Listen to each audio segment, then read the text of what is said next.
লেলুয়া বাতাস, রচনা হুমায়ুন আহমেদ। কয়েকদিন ধরে দি ইমেজ তালাবন্ধ। কলাপসেবল গেটে বিরাট তালা ঝুলছে। তালার সঙ্গে নোটিশ, অনিবার্য কারণে দোকান বন্ধ, সম্মানিত গ্রাহকদের অসুবিধার জন্য দুঃখিত। দি ইমেজের সম্মানিত গ্রাহকদের একজন আমার বড় খালা। তার চূড়ান্ত রকমের অসুবিধা হচ্ছে। নতুন ছবি কিছুই দেখতে পাচ্ছেন না। অন্য ভিডিওর দোকান থেকে আনা যায়, তার জন্য মেম্বার হতে হবে। মেম্বারশিপ ফি 500 টাকা। বড় খালা এই টাকা খরচ করবেন না। আমি বললাম, বড় খালা, 500 টাকা কি তোমার কাছে কোনো টাকা? বড় খালা বললেন, অবশ্যই টাকা। 500 টাকা তো আর হাওয়ায় ভাসতে ভাসতে আমার কোলে পড়ে না। যে মাটি কাটে তাকে 500 টাকার জন্য পুরো এক সপ্তাহ মাটি কাটতে হয়। যত দিন যাচ্ছে তুমি ততই কৃপণ হয়ে যাচ্ছ। এত টাকা তুমি করবে কি? গাধা, এটা কি আমার টাকা? তোর খালুর টাকা। অন্যের টাকা খরচ করা যায় না, গায়ে লাগে। অন্যের টাকা বড় খালা যে একেবারেই খরচ করেন না তা না। তিনি পুরনো এসি বিক্রি করে স্প্লিট এসি লাগিয়েছেন। শব্দহীন এসি, ঠান্ডা হয় অতি দ্রুত। বড় খালার গরম তাতেও কমে না। তিনি গায়ে শাড়ি রাখতে পারেন না, গরমে হাঁসফাঁস করেন।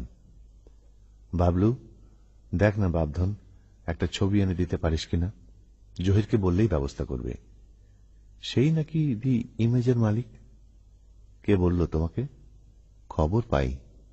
খবর কিভাবে পাবে? তুমি তো সারাদিন ঘরেই থাকো, কেউ তোমার ঠান্ডা ঘরে আসেও না। তারপরেও খবর পাই। তোর বাপকে যে জেলে ঢুকিয়ে দিয়েছে সে খবরও পেয়েছি। কতদিনের কয়েদ হয়েছে? 6 বছর। জেলে 9 মাসে বছর হয়। 6 বছর কোনো ব্যাপারই না। একটাই সমস্যা, গরমে কষ্ট পাবে। জেলে ফ্যানের কারবার নেই, ধুমধুমার গরম। জহির ভাই তালাবন্ধ দি ইমেজের ভেতরেই আছেন, সুখেই আছেন। সারাদিন নাকি বাথটবে শুয়ে থাকেন। সন্ধ্যার পর বিছানায় শুয়ে পুরনো ম্যাগাজিন ঘাঁটেন। আমাকে দেখে প্রথমেই বললেন, কয়টা বাজে? আমি বললাম, ঘড়ি নাই, বলতে পারবো না কয়টা বাজে। তোকে ঘড়ি দেওয়ার কথা ছিল, দেওয়া হয়নি। কাল দুপুর 12টার দিকে আসিস, ঘড়ির ব্যবস্থা হবে। ঘড়ি লাগবে না, বড় খালার জন্য কয়েকটা ছবির ব্যবস্থা করো। দোকানে যা আছে নিয়ে যা। ভিডিওর দোকান উঠিয়ে দিয়েছি। উঠিয়ে দিয়েছ কেন? ভালো লাগে না। তোর সঙ্গে কথা বলতে ভালো লাগছে না। তুই বিদে হ। কাল দুপুর 12টায় চলে আসবি, ঘড়ি পাবি। ঘড়ি লাগবে না। অবশ্যই লাগবে। লাগবে না মানে? দুপুর 12টায় জহির ভাই আমাকে কাকরাইলের এক অফিসে নিয়ে গেলেন। 4 তলার সুন্দর অফিস। অফিসের নাম মনিটর, ফিল্ম পাড়ার অফিস। নায়ক নায়িকার ছবি দিয়ে অফিস সাজানো। লোকজন আসছে যাচ্ছে, জমজমাট ভাব। জহির ভাই দরজা ঠেলে ঢুকলেন। আমিও ঢুকলাম এবং হকচকিয়ে গেলাম। সেক্রেটারিয়েট টেবিলের ওপাশে মুকুল ভাই বসে আছেন। তিনি পুরোপুরি বুড়ো হয়ে গেছেন। তার গলার চামড়া ঝুলে গেছে, চোখ ঝুলে গেছে। মানুষ হাঁটার সময় কুঁজো হয়ে হাঁটে, তিনি বসে আছেন কুঁজো হয়ে। জহির ভাই বললেন, ভালো আছেন? মুকুল ভাই মাথা তুলে তাকালেন। মনে হলো তিনি আমাদের চিনতে পারছেন না। আপনার শরীর কেমন, খোঁজ নিতে এসেছি। শরীর ভালো তো? মুকুল ভাই এই প্রশ্নেরও জবাব দিলেন না। বুড়োদের মতোই খুক খুক করে কাশতে লাগলেন। কোনো শারীরিক সমস্যা হচ্ছে না? মুকুল ভাই বিড়বিড় করে কি যেন বললেন, কিছুই বোঝা গেল না। কাচের পার্টিশন দেওয়া অফিস, পার্টিশনের ওপাশে দুজন কাজ করছে। তিনি হতাশ চোখে তাদের দিকে তাকালেন। তাদের একজন এই ঘরে ঢুকল। জহির ভাই তার দিকে তাকিয়ে মধুর ভঙ্গিতে বললেন, ভাই, আমাকে একটু চা খাওয়াতে পারেন? সেই লোক বলল, অবশ্যই চা হবে। লেবু চা চলবে? লেবু চা খুব ভালো চলবে। জহির ভাই আরাম করে চেয়ারে বসেছেন। আমাকে ইশারা করলেন দূরের চেয়ারটাতে বসতে। আমি তাই করলাম। মুকুল ভাই বললেন, আমার কাছে কি চান? জহির ভাই বললেন, কিছু ক্যাশ টাকার দরকার ছিল, ব্যবস্থা করে দিন। মুকুল ভাইয়ের মুখ ঝুলে গেল। জহির ভাই হাসি মুখে বললেন, আপনার ওই ক্যামেরাম্যান লিয়াকত, তার খবর পত্রিকায় পড়ে মনটা খারাপ হয়েছে। সন্ত্রাসীর হাতে মৃত্যু, সো স্যাড। আপনার তো ডান হাত চলে গেল রে ভাই। মুকুল ভাই বললেন, আপনার কত টাকা দরকার? 2 লাখ। অফিসে 10,000 টাকা আছে। তাই তো থাকবে, অফিসে বেশি টাকা থাকা ঠিক না। আপনি চেক লিখে কাউকে ব্যাংকে পাঠিয়ে দিন, আমি অপেক্ষা করি। ভালো কথা, আপনার হাতের ঘড়িটা রোলেক্স না? যাওয়ার সময় ওটাও দিয়ে দেবেন। ঘড়ির অভাবে সময় বুঝতে পারি না। আমরা লেবু চা খাচ্ছি। মুকুল ভাই চেক লিখে কাকে যেন পাঠিয়েছেন। জহির ভাইকে খুব হাসি খুশি মনে হচ্ছে, পা দোলাচ্ছেন। দেয়ালে টাঙানো নায়ক নায়িকার ছবি দেখছেন, যেন তিনি খুবই মজা পাচ্ছেন। মুকুল সাহেব। জি। আপনি বলেছিলেন অভিনয়ের জন্য অডিশন নেবেন, হাতে তো সময় আছে, অডিশন নিয়ে নেবেন নাকি? মুকুল ভাই এক ধরনের চাপা আওয়াজ করতে লাগলেন। তার চোখে ঘৃণা নেই, রাগ নেই, হতাশা নেই, তার চোখে নির্লিপ্ততা, যেন জগতের কোনো কিছুর সঙ্গেই তার কোনো যোগ নেই। দুপুর 1:25 রোলেক্স টাইম। জহির ভাই 2 লক্ষ টাকা এবং একটা রোলেক্স ঘড়ি নিয়ে বের হয়ে এলেন। রাস্তায় নেমে হালকা গলায় বললেন, ঘড়িটা রাখ, আর শোন, আমি কিছুদিনের জন্য ডুব মারছি, দেশের বাইরে চলে যাব, তুই ভালো থাকিস। ঘড়িটা আমি নেব না জহির ভাই। অবশ্যই নিবি। নিবি না মানে? সাধু সাজতে চাস? দুনিয়াতে সাধু বলে কিছু নাই। দুনিয়া হলো ভণ্ডের জায়গা, কেউ বেশি ভণ্ড, কেউ কম ভণ্ড। নে ঘড়ি। না। ঘড়িটার দাম কত জানিস? খুব কম করে ধরলেও 1 লাখ। তুই নিবি না? না। গুড। জহির ভাই 1 লাখ টাকা দামের ঘড়ি নর্দমায় ফেলে নির্বিকার ভঙ্গিতে হাঁটতে শুরু করেছেন। একবার শুধু পেছন ফিরে আমাকে দেখলেন, হাসি মুখে হাত নাড়লেন। ওনার সঙ্গে এটাই আমার শেষ দেখা। বাসায় ফিরলাম সন্ধ্যা 6টায়। সেখানে হুলস্থুল কাণ্ড। বাসার সামনে পুলিশের গাড়ি দাঁড়িয়ে আছে, দি ইমেজের সামনে পুলিশের গাড়ি, একটা টিভি চ্যানেলের গাড়ি, প্রচুর লোকজন। আমাদের বসার ঘরে রমনা থানার ওসি সাহেব বসে আছেন। ভাইয়া তার সঙ্গে কথা বলছেন। দরজার ওপাশে মা দাঁড়িয়ে আছেন, তিনি মাঝে মধ্যে পর্দা ফাঁক করে দেখছেন। জানা গেল দি ইমেজের বাথটাবে, জহির ভাইয়ের কেনা গোল বাথটাব, শিয়াল মুত্রার ডেড বডি পাওয়া গেছে। কেউ তাকে গলা টিপে মেরে বাথটাবে পানিতে ডুবিয়ে রেখেছে। আমি দুপুরে জহির ভাইয়ের কাছে গিয়েছিলাম। জহির ভাই তার ঘর থেকে বললেন, ভেতরে ঢুকবি না, বাইরে দাঁড়িয়ে থাক। আমি ঘরে ঢুকিনি, বাইরে দাঁড়িয়েছিলাম। তখন কি হচ্ছিল ভেতরে? ওসি সাহেব আমার সঙ্গে কথা বললেন, হাসি হাসি মুখ, গলার স্বর মিষ্টি, কথাও মিষ্টি। কি নাম তোমার? বাবলু। নাম জিজ্ঞেস করলে ভালো নাম বলতে হয়, বাবলু তো ডাক নাম। ভালো নাম কি? মনোয়ার হোসেন। Very good. কি পড়ো? এইবার এসএসসি দিয়েছি। কিছুদিনের মধ্যেই তো রেজাল্ট হবে, তাই না? জি। রেজাল্ট কেমন হবে? এই প্রশ্নের জবাব আমাকে দিতে হলো না, ভাইয়া দিল। আগ্রহের সঙ্গে বলল, ও রেজাল্ট খুব ভালো হবে, সে অসম্ভব ভালো ছাত্র।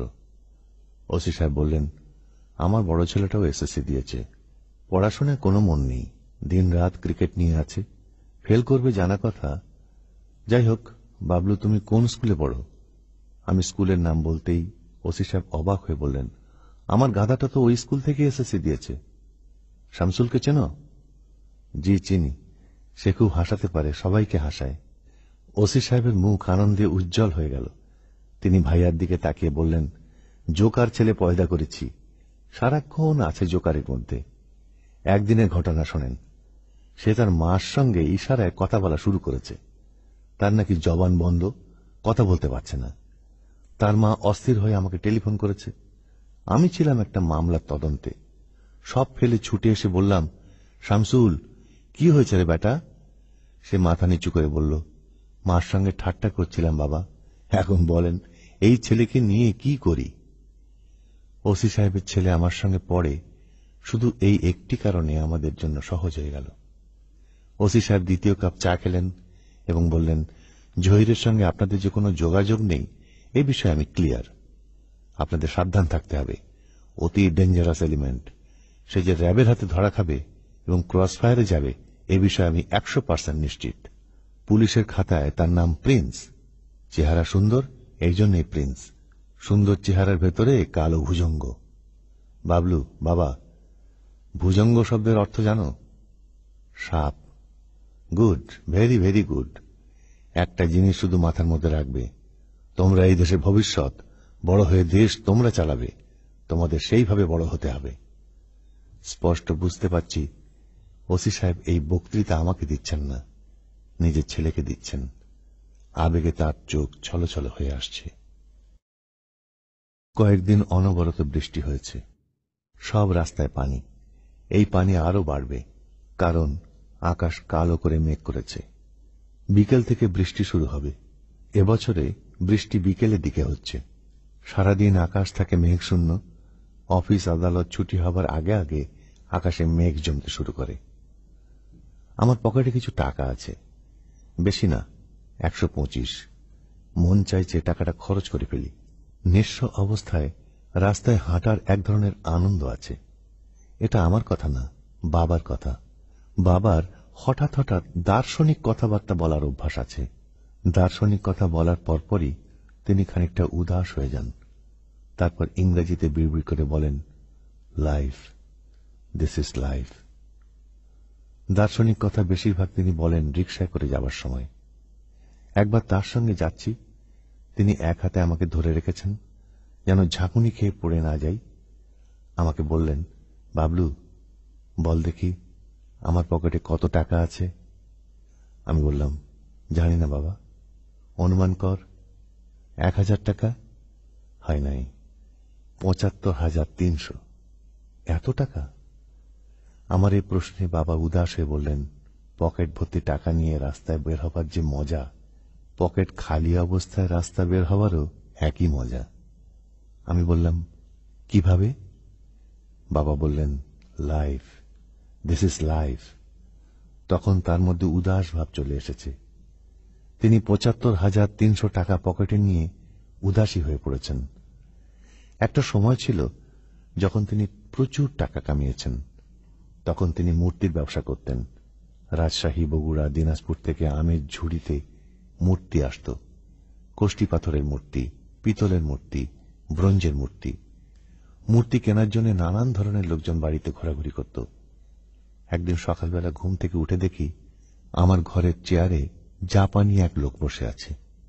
আমি ধর্মর করে উঠে বসতেই সে বাংলায় বলল, কুকা, কোমোনাচ, বলেই সে হ্যান্ডশেকের জন্য হাত বাড়িয়ে দিল। কুকা মানে খোকা, এটা বুঝতেও আমার অনেক সময় লাগল। বাবার কাছে শুনেছি জাপানি সাহেবের নাম নিশিমিশি। তার কাজ হচ্ছে পৃথিবী ঘুরে ঘুরে মূর্তি কেনা। বাবার কাছ থেকে সে শিব পার্বতীর একটি মূর্তি কিনে নগদ 10 লাখ টাকা দিয়েছিল। নগদ 10 লাখ টাকা আর এক বোতল জাপানি মদ। বাবা মদের বোতল হাতে নিয়ে বলেছিলেন, থাপ্পড় দিয়ে হারামজাদার দাঁত ফেলে দেওয়া দরকার ছিল।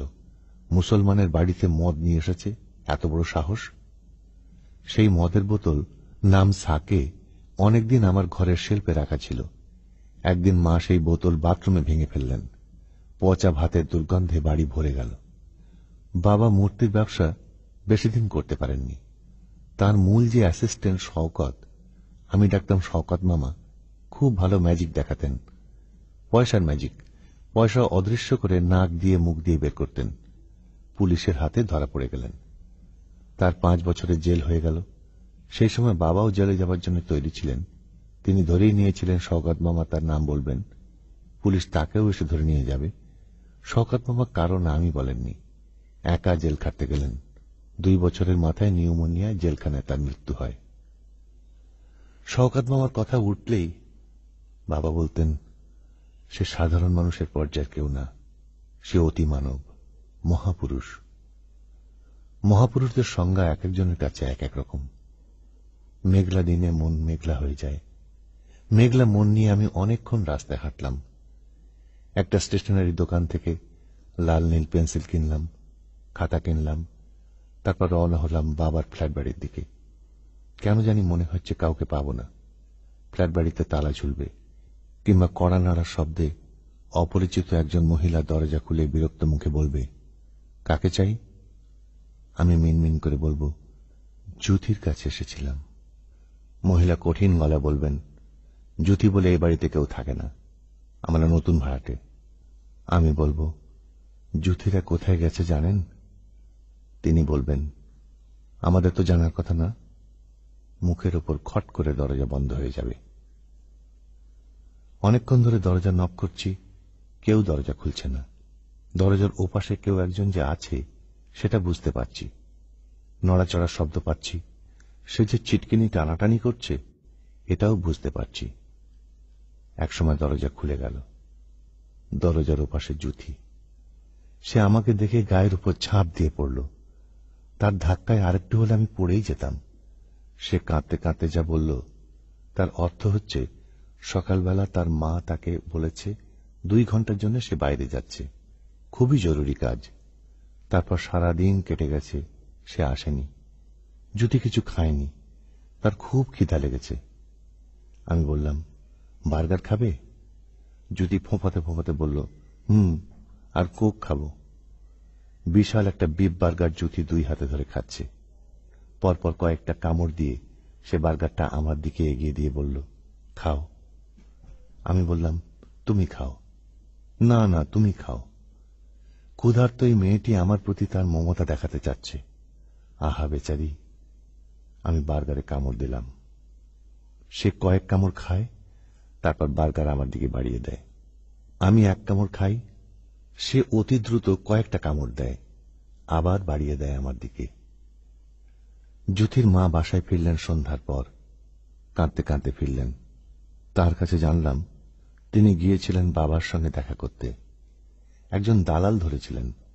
দালাল 500 টাকার বিনিময়ে কাজটা করে দেবে বলেছিল। দালালের কারণে সারাদিন তিনি জেলখানার সামনে বসা। বাবার সঙ্গে তার দেখা হয়নি। তিনি আমার দিকে তাকিয়ে বললেন, বাবা, চা খাবে? আমি বললাম, না। তিনি শান্ত গলায় বললেন, বাবা, আমি কি করব বলতো? কোথায় যাব? কার কাছে যাব? আমি কি তোমার মার কাছে যাব? আমি বললাম, তাকে কি বলবেন? তিনি হতাশ গলায় বললেন, তাও তো জানি না। আসলেই তো, আমি কি বলবো?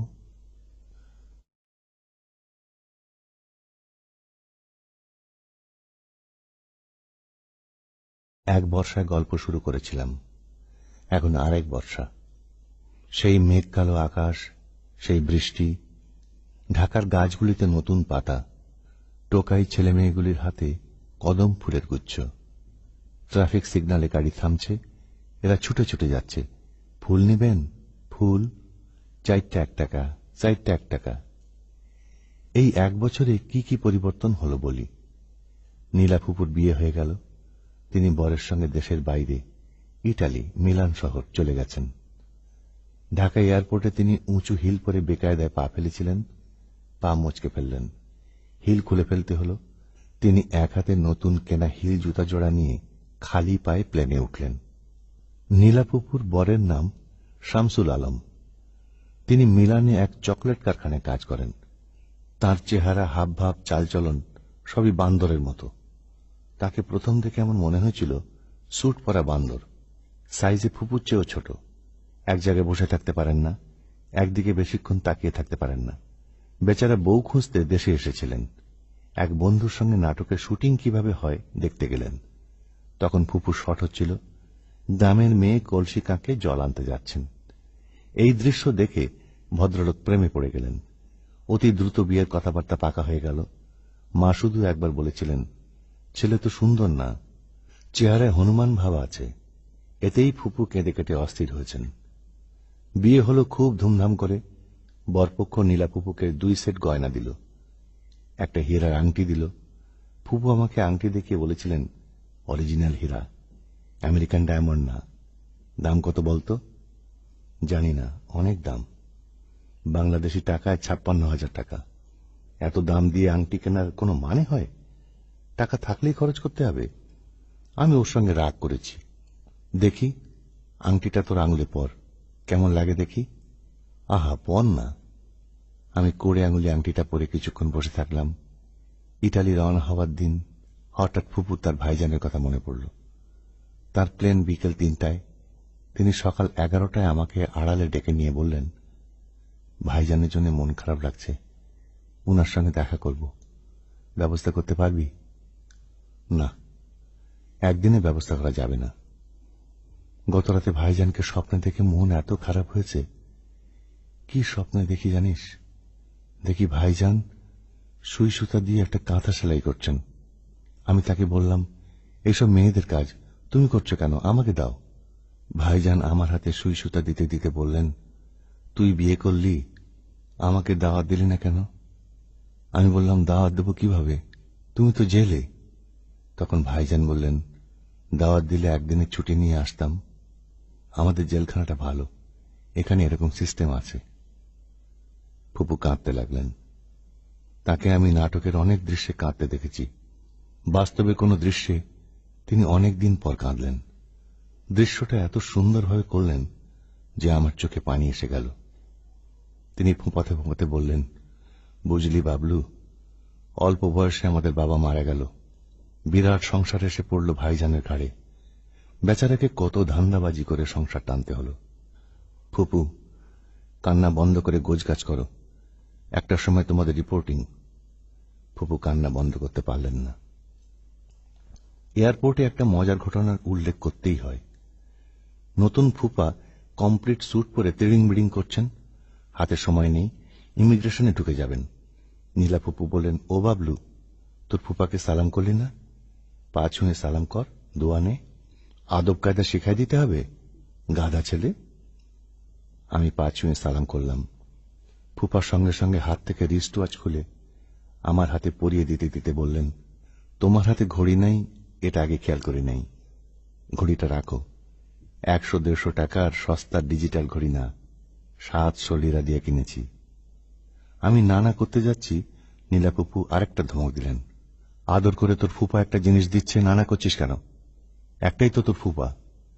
ফুপা ঘড়ি দিয়েই ক্ষান্ত হলেন না, স্যুটের পকেট থেকে কলম বের করে আমার বুক পকেটে দিয়ে দিলেন।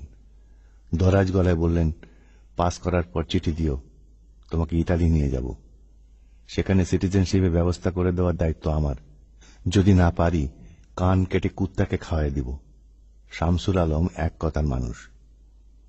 ইমিগ্রেশনে ঢোকার আগে মেয়েরা শেষ কান্না কাঁদে। ফুপু সেই কান্না শুরু করলেন। ফুপা তার মাথায় হাত বোলাতে বোলাতে বলতে লাগলেন, কাঁদে না লক্ষ্মী, কাঁদে না, প্রতি বছর একবার দেশে আসবে, মাই ওয়ার্ড অফ অনার। ফুপা নিজেও কাঁদতে লাগলেন। কি সুন্দর দৃশ্য! আমি চোখের সামনে তাদের অতি সুন্দর সংসার দেখতে পাচ্ছি। নীলাপুপুর কুৎসিত অতীতের ছায়া এই সংসারে কোনোদিনও পড়বে না। আমাদের বাংলা স্যার বলতেন, জটিল অন্ধকারে কি হয়, সামান্য জোনাকির আলোতেও অন্ধকার কাটে। ফুপু এবং ফুপার ভালোবাসায় তাদের সব অন্ধকার কেটে যাবে। ভাইয়া রেজাল্ট হয়েছে, তিনি যথারীতি ফার্স্ট ক্লাস ফার্স্ট হয়েছেন। এতেও তিনি সন্তুষ্ট না, একটা পেপারে নাকি কম নাম্বার পেয়েছেন। কেন কম পেয়েছেন এটা নিয়েই চিন্তিত। লেকচারার হিসেবে তিনি ঢাকা বিশ্ববিদ্যালয়ে যোগ দিয়েছেন, এটা কোনো বড় কথা না। তার মতো ছেলে তো ইউনিভার্সিটির টিচার হবেই। বড় কথা হল, মার কাছ থেকে টাকা নিয়ে ভাই একটা গাড়ি কিনেছেন, মরিস মাইনর। গাড়ি এখনো রাস্তায় নামেনি, কারণ আমাদের ড্রাইভার নেই, ড্রাইভার খোঁজা হচ্ছে। ভাইয়া রোজই কারো না কারো ইন্টারভিউ নিচ্ছেন, কাউকেই তার মনে ধরছে না। প্রতিদিন কিছু সময় তিনি গাড়ির পেছনে ব্যয় করেন। পালকের ঝাড়ন দিয়ে ধুলা ঝাড়েন, হোস পাইপে পানি দিয়ে গাড়ি ধোয়া হয়। একদিন তিনি গাড়ি কিভাবে চলে, ইঞ্জিন কিভাবে কাজ করে, স্পার্ক প্লাগ কি, এইসব নিয়ে দীর্ঘ বক্তৃতা দিলেন। পেট্রোল ইঞ্জিনের সঙ্গে স্টিম ইঞ্জিনের তফাৎ কোথায়, রকেটের ইঞ্জিন কি, আমি সব জেনে গেলাম। বড় খেলার ভূত দেখার রোগের আরো উন্নতি হয়েছে। আগে ভূতগুলো থাকত খাটের নিচে, এখন তারা সাহসী হয়েছে। গভীর রাতে খালা যখন টিভি দেখেন, তখন তারা খাটের নিচ থেকে বের হয়ে আসে, খালার সঙ্গে টিভি দেখে। চুপচাপ টিভি দেখলে ঝামেলা ছিল না, কিন্তু তারা নিজেদের পছন্দের প্রোগ্রাম দেখতে চায়। খালা হয়তো নাটক দেখছেন, তারা ফস করে রিমোট টেনে অন্য চ্যানেল দিয়ে দেবে। ভূতরা খালা জীবন অস্থির করে তুলেছে। ভাইয়ার পরামর্শে একজন সাইকিয়াট্রিস্ট খালার চিকিৎসা করছেন। সাইকিয়াট্রিস্ট বলছেন, খালার রোগের নাম ডিলিউশন অব পারসেপশন। রোগটা তার শুরু হয়েছে খালু সাহেবের মৃত্যুর পর। কারণ খুঁজতে গিয়ে মজার একটা জিনিস বের হয়েছে। খালু সাহেব তার বিপুল বিষয় সম্পত্তি, ব্যাংকের ক্যাশ টাকার অতি সামান্য অংশই খালাকে দিয়ে গেছেন, সবই জহির ভাইয়ের নামে। খালা এতদিন তা চেপে রেখেছেন। এই কাজটা খালু সাহেব কেন করেছেন তা বোঝা যাচ্ছে না। কারণ নিশ্চয়ই আছে, সব ঘটনার পেছনে কারণ থাকবে। ভাইয়া যেমন বলেন, প্রথমে কজ, তারপর এফেক্ট। এর মধ্যে আমি একবার বাসায় কাউকে না বলে কুমিল্লা সেন্ট্রাল জেলে বাবাকে দেখে এসেছি। বাবাকে তারা ঢাকা থেকে কুমিল্লা পাঠিয়ে দিয়েছিল। বাবার সঙ্গে দেখা করার পুরো ব্যবস্থাটা করে দেয় ওসি সাহেবের ছেলে শামসুল। শামসুল সবসময় খেলাধুলা নিয়ে থাকলেও এসএসসি পরীক্ষায় খুব ভালো করে, জিপিএ 5 পায়। শামসুলের কাছে শুনেছি, তার বাবার ছেলের রেজাল্টের খবর শুনে মোনাজাতের ভঙ্গিতে 2 হাত তুলে বলেন, হে আল্লাহ পাক, আমি আমার জীবনের সবচেয়ে ভালো সংবাদটা শুনে ফেলেছি। এখন আমার মৃত্যু হলেও কোনো আফসোস নেই। শামসুল আবার এই অংশটা অভিনয় করে সবাইকে দেখায়। এত সুন্দর অভিনয়। শামসুল ক্রিকেট না খেলে অভিনয় করলে অনেক ভালো করত। জোকারি অভিনয়। সে সবচেয়ে ভালো অভিনয় করে পাগলের। নর্দমার পাশে দাঁড়িয়ে ছোট বাথরুম করার সময় পাগল কি করে সেই অভিনয়। এমনিতে পাগলদের লজ্জাবোধ নেই, শুধু ছোট বাথরুম করার সময় পাগলরা নাকি লজ্জায় মরে যায়। একটা ছোট্ট জানালা। জানালার এক পাশে বাবা, অন্য পাশে আমি। তিনি ইচ্ছা করলেই হাত বাড়িয়ে আমাকে ধরতে পারেন, তা তিনি করছেন না। মাথা নিচু করে বসে আছেন। মনে হচ্ছে খুব লজ্জা পাচ্ছেন। প্রথম কথা কে বলবে? তিনি বলবেন না আমি? কিছুক্ষণ অপেক্ষা করে আমি প্রথম কথা বললাম, বাবা কেমন আছো? তিনি মুখ তুলে আমার দিকে তাকিয়ে বললেন, তুই তো লম্বা হয়ে গেছিস রে, মাশাআল্লাহ মাশাআল্লাহ। বাবা, তোমার জন্য সিগারেট এনেছি। আমি 3 packet Benson and hazel cigarette counter দিয়ে গিয়ে দিলাম। তিনি আগ্রহের সঙ্গে সিগারেট নিতে নিতে বললেন, কাজটা ঠিক হয়নি। ছেলে বাবার জন্য সিগারেট আনবে, এটা কেমন কথা? তিনি সিগারেটের প্যাকেট নাকের কাছে নিয়ে শুকছেন। তার চোখে মুখে আনন্দ। বাবলু, বাসার সবাই ভালো? জি। নীলাকে কিছুদিন আগে স্বপ্নে দেখলাম, ভালো স্বপ্ন। ছোট ছোট কয়েকটা বাচ্চার সঙ্গে এক্কা দোক্কা খেলছে। নীলা আছে কেমন? ভালো আছে। নীলাপুর বিয়ে হয়ে গেছে, বরের সঙ্গে ইটালিতে আছেন।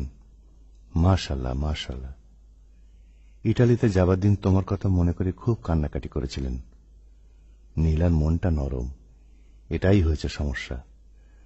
আর তোর মা, সে নিশ্চয়ই এখন আপসেট। সে তো ভাবি নাই সত্যি সত্যি 6 বছরে জেল দিয়ে দেবে। আমি বললাম, বাসার প্রসঙ্গ থাক, তুমি কেমন আছো বলো। ভালো আছি, আমি খুবই ভালো আছি। জেলখানায় নিয়ম শৃঙ্খলার মধ্যে থাকতে হয়, এর উপকার আছে। আর খাওয়া দাওয়া যতটা খারাপ বাইরে থেকে শোনা যায় ততটা খারাপ না। সপ্তাহে 1 দিন মাংস হয়, তারপর বিশেষ বিশেষ দিনে হয় ইমপ্রুভ ডায়েট। যেমন ধর স্বাধীনতা দিবস, 2 ঈদ। ইমপ্রুভ ডায়েটে পোলাও মাংস দই কিংবা পোলাও মাংস মিষ্টি থাকে। অসুখ বিসুখ হলে ডাক্তার আছে, তারপর খেলাধুলার ব্যবস্থাও আছে। তুমি খেলাধুলা করো? ভলিবল খেলি, সারাদিন পরিশ্রম করি বলে রাতে ঘুমটা ভালো হয়। শুধু স্বপ্ন দেখে ঘুম ভাঙলে খুব অস্থির লাগে, বাকি রাত ঘুম হয় না। প্রায় স্বপ্ন দেখো? তোকে প্রায় দেখি। কি দেখো? রিক্সা করে দুজন যাচ্ছি, এই সব হাবিজাবি। বাবা, জ্যোতিকে স্বপ্নে দেখো না? এই প্রশ্নটা করা ঠিক হয়নি। বাবার চেহারা কেমন যেন হয়ে গেল। তিনি অস্পষ্ট স্বরে বললেন, ওরা কোথায় আছে জানিস? আমি বললাম, না। বাবা বিড়বিড় করে বললেন, তোর জানার তো কথাও না। মালতীর এক বোন থাকে খুলনার বাগেরহাটে, মনে হয় সেখানেই গেছে। সেই বোনের অবস্থাও খুব খারাপ। তারপরেও বোন কি আর বোনকে ফেলে দেবে? কি বলিস? আমি হ্যাঁ সূচক মাথা নাড়লাম। বাবা বললেন, জেল থেকে ছাড়া পেয়েই প্রথমে খুলনা যাব, ওদের খুঁজে বের করব, তারপরে নতুন করে সংসার শুরু করব। অনেক বড় বড় লোকজন আমার চেনা জানা, তাদেরকে ধরলে একটা চাকরি পাওয়া আমার জন্য কোনো ব্যাপারই না, ঠিক না? ঠিক। রিয়েল এস্টেটের ব্যবসা করে সুলেমান শাহ এখন কোটিপতি। একসময় তার সঙ্গে বিরাট খাতির ছিল। তাকে গিয়ে যদি চাকরির কথা বলি, সঙ্গে সঙ্গে 10-15 হাজার টাকা বেতনের একটা চাকরি হয়ে যাবে। একটা ফ্ল্যাট কেনা দরকার, মেয়েটার নামে ফ্ল্যাট লিখে দেব। মেয়েটার জন্য কিছুই করতে পারলাম না। একটা কিছু তো করা দরকার।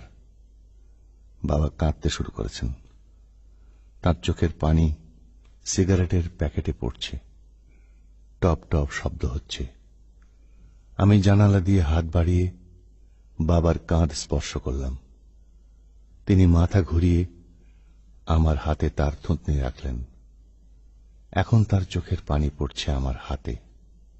একটু আগে টপ টপ শব্দ হচ্ছিল, এখন সেই শব্দ হচ্ছে না। পরিশিষ্ট। বাবা জুথি এবং তার মার খোঁজ বের করতে পারেননি। 16 কোটি মানুষের দেশে এই দুজন মনে হয় হারিয়েই গেল। বাবা আশা ছাড়েননি, তিনি খুঁজেই যাচ্ছেন। বাকি জীবনটা তিনি খুঁজে খুঁজেই পার করবেন। তিনি কোথায় থাকেন আমি জানি না, কি খান তাও জানি না। তাকে দেখায় ভিক্ষুকের মতো। আমার ধারণা তিনি ভিক্ষাও করেন। একদিন তাকে জিজ্ঞাসা করলাম, বাবা, তুমি কি ভিক্ষা করো? তিনি বিরক্ত গলায় বললেন, ভিক্ষা করব কেন? আমি কি ভিখিরি? তবে হঠাৎ হঠাৎ কেউ ভিক্ষুক মনে করে 1-2 টাকা দেয়, সেগুলি রেখে দেই। চা বিস্কুট খাই। টাকা কেন রাখি সেটা শুনতে চাস? কেন রাখো? ওরা টাকা দেয় সোয়াবের আশায়।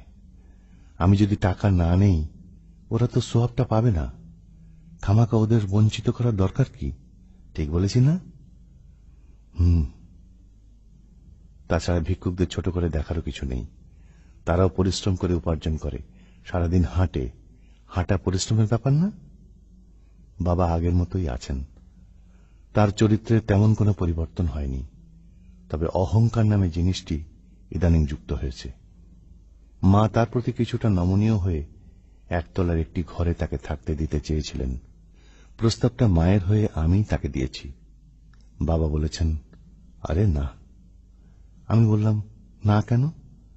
বাবা বললেন, আমি তো কোনো জায়গা স্থির না, ছোটাছুটির মধ্যে আছি। জুথি আর জুথির মার একটা পাত্তা লাগাতে হবে না? এর মধ্যে তোদের বাড়িতে উঠলে আলস্যে ধরবে, দুপুরে ঘুমাতে ইচ্ছা করবে। আমি এসবের মধ্যে নাই। নীলাফুপু ইটালি থেকে বাবার জন্য $200 এবং 1 প্যাকেট চকলেট পাঠিয়েছিলেন। বাবা চকলেটের প্যাকেটটা রেখেছেন। জুথির সঙ্গে দেখা হলে তাকে দেবেন। ডলার রাখেননি। বিরক্ত মুখে বলেছেন, ছোট বোনের কাছ থেকে টাকা নেব, এটা কেমন কথা? আমি কি ফকির নাকি? আমি বললাম, বাবা, তুমি তো ফকিরই। বাবা রাগ করে উঠে চলে গেছেন। তারপর অনেকদিন তার সঙ্গে আমার দেখা হয়নি। যেসব জায়গায় তাকে সাধারণত পাওয়া যায়, তার কোনোটিতেই তিনি নেই। Kamalapur rail station, Sadarghat launch terminal, হাইকোর্টের মাজার, হন্টন পীরের দরবার। এক বর্ষায় আবার তার সঙ্গে দেখা। সরোয়ার্দী উদ্যানের বেঞ্চিতে জবুতবু হয়ে বসে আছেন। আমি পাশে বসলাম। নরম গলায় বললাম, কেমন আছো বাবা? তিনি নিচু গলায় বললেন, প্রচন্ড খিদে লেগেছে, কিছু খাওয়া তো। আমি বার্গার কিনে নিয়ে এলাম। তিনি আগ্রহের সঙ্গে বার্গারে কয়েকটা কামড় দিয়ে বার্গার আমার দিকে বাড়িয়ে দিলেন। কোমল গলায় বললেন, জিনিসটা ভালো বানিয়েছে, এক কামড় খেয়ে দেখ। এরকম একটা কাণ্ড অনেকদিন আগে জুথি করেছিল। প্রকৃতি একই ঘটনা নানানভাবে সাজায়। কেন সাজায় কে জানে। বাবলু, জি বাবা। মুন্সিগঞ্জে এক পীর সাহেবের সন্ধান পেয়েছি। কামেল মানুষ। উনি হারানো মানুষের সন্ধান নিমেষের মধ্যে দিতে পারেন। ঠিক করেছি উনার কাছে যাব। আমাকেও সঙ্গে নিও। না, কাউকে সঙ্গে নেব না। না কেন? তিনি জবাব দিলেন না।